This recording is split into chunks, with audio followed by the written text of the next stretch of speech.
Welcome to Life in Abundance with Pastor Joseph from Forward in Faith Ministries. Pastor Joseph shares the secrets to enjoying the life that Jesus made available for you and I. Life in Abundance. Enjoy and be inspired.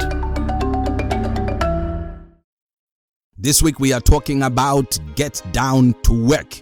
Get down to work. We are taking our scripture reading from the book of Proverbs chapter 10 verse 4 and 5. That's Proverbs chapter number 10 verse 4 and 5. From the King James Version it reads, "He becometh poor that dealeth with a slack hand, but the hand of the diligent maketh rich.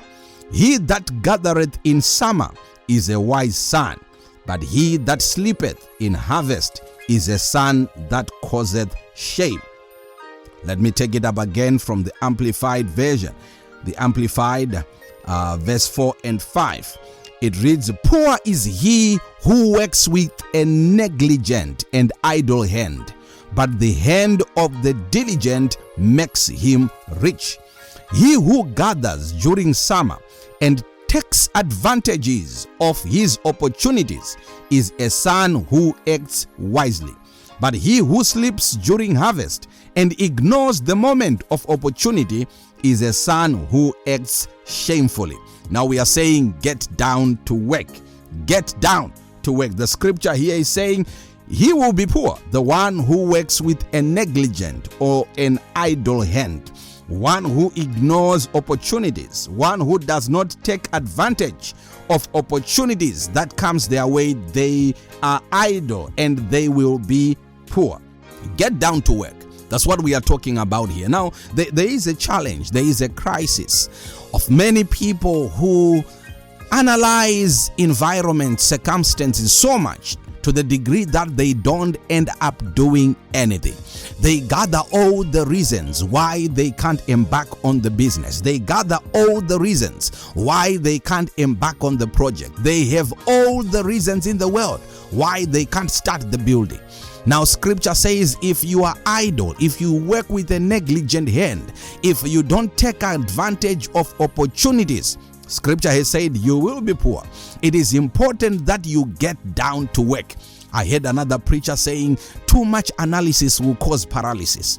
There is need for a balance in your analyzing of environments, of circumstances, that you don't get paralyzed to the degree that you can't work, you can't do anything. You become idle in your analysis. Oh yes, I know some people in trying to perfect business plans, business models, their ideas, they end up not doing anything.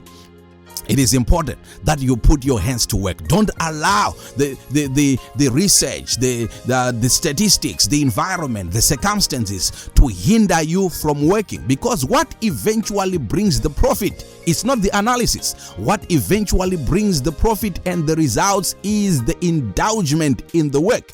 That's why scripture says in all labor there is profit. You must get down to work. After doing all the research, after doing all the analysis, get down to work. Make those hands dirty. Make sure you get down to work.